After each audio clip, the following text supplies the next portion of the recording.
परीक्षाओं में नकल करने की नई नई तरीकों की घटनाएं अक्सर सामने आती रहती हैं, लेकिन हद तो तब हो गई जब शिक्षक पात्रता जैसी परीक्षा में भी लोगों ने इस तरह की घटना को अंजाम दे दिया। दरअसल राजस्थान में शिक्षक पात्रता परीक्षा में कुछ ऐसे अभ्यर्थियों को पकड़ा गया जिन्होंने कि नकल करने के लिए नई टेक्नोलॉजी का यूज़ किया। उन्होंने चप्पल के अंदर एक ब्लूटूथ डिवाइस छिपाई हुई थी और एक ब्लूटूथ स्पीकर उनके कान में लगा हुआ था, जिसकी वजह से उनको बोल बोल कर नकल कराई जा रही थी। पुलिस ने इस तरह के 5 नकल माफियाओं को पकड़ा और तब जाकर पता चला कि इस तरह की चप्पल को 2 लाख रुपए प्रति चप्पल के हिसाब से बेचा गया है। गाइज, इसी तरह के नकल माफियाओं की वजह से हर साल हजारों योग्य अभ्यर्थी सरकारी नौकरी से वंचित रह जाते हैं और आपको सरकारी विभागों में अयोग्य, भ्रष्ट और घूसखोर कर्मचारी देखने को मिलते हैं।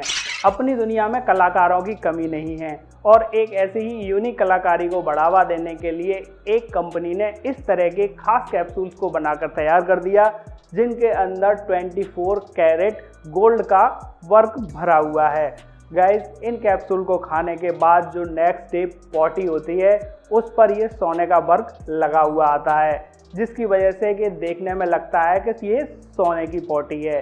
गाइस, इस तरह के एक कैप्सूल की कीमत $450 है और हद तो तब हो गई जब इस तरह का कैप्सूल खाकर पहली पॉटी की गई और वो पॉटी लगभग $50,000 में बिकी। कमाल की बात तो ये है कि उस पॉटी को सहेज कर म्यूजियम में रखा गया है। वैसे गाइस, हद से ज़्यादा अमीर लोगों के शौक भी कुछ अजीब होते हैं। स्पेन की एक नदी नर्वियन में लोगों ने सुबह सुबह एक लड़की को डूबते हुए देखा, जिसको कि देखकर लोग बहुत ज़्यादा भयभीत हो गए और ये सोचने पर मजबूर हो गए आखिर इस लड़की को डुबोया क्यों गया। तो दरअसल इस घटना को अंजाम दिया एक मैक्सिकन कलाकार रूबेन ने। दरअसल रूबेन ने ग्लास फाइबर की मदद से 120 किलोग्राम के लड़की के एक फेस का स्ट्रक्चर तैयार किया और उस फेस के स्ट्रक्चर को उस गंदी नदी में डाल दिया गया। धीरे धीरे करके लोगों को दिखाया गया कि वो किस तरह लड़की उस नदी में डूब गई। रूबेन का इसके पीछे सीधे सीधा मकसद था कि लोगों को पर्यावरण के प्रति जागरूक किया जाए और उन्हें समझाया जाए कि अगर हम आज भी नहीं चेते, आज भी हमने अपने पर्यावरण पे ध्यान नहीं दिया, तो आने वाले समय में हमारा भी अंजाम यही होगा। मान लीजिए आपको एक शर्ट खरीदनी है और आप शर्ट खरीदने के लिए मॉल जाते हैं और मॉल जाकर आप 2000 रुपये की एक बहुत शानदार शर्ट खरीद कर लाते हैं। घर आकर आप देखते हैं कि फ्लिपकार्ट पर या अमेजन पर वही सेम शर्ट आपको मात्र 500 रुपये की मिल रही है। तो आखिर रेट में इतना बड़ा अंतर कैसे? दरअसल जब आप किसी मॉल से या दुकान से कोई शर्ट खरीदते हैं तो उस शर्ट की कीमत में बहुत सारी चीज़ें इंक्लूड हो जाती हैं, जैसे कि उस दुकान का या मॉल का रेंट, उसके अलावा बिजली का खर्चा, कर्मचारियों की सैलरी, नगर निगम का टैक्स, उसके साथ साथ उस दुकानदार की भी मोटी बचत उसमें सम्मिलित होती है। लेकिन जब आप किसी सामान को ऑनलाइन परचेज कर रहे होते हैं तो उस समय सिर्फ ट्रांसपोर्टेशन का खर्चा लगता है, उसके अलावा उस ऐप का कमीशन और उस डीलर का कमीशन होता है।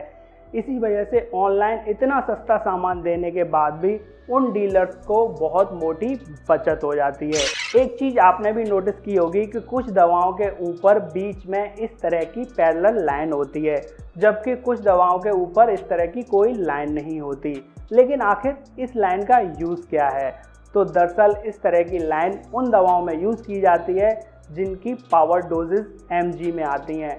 मान लीजिए कि कोई दवा है जिसकी डोज 100 mg है और डॉक्टर आपको रिकमेंड करता है कि आपको 50 mg दवा लेनी है, तो ऐसी दवा को आप बीच से तोड़कर आधा एक बार में ले सकते हैं।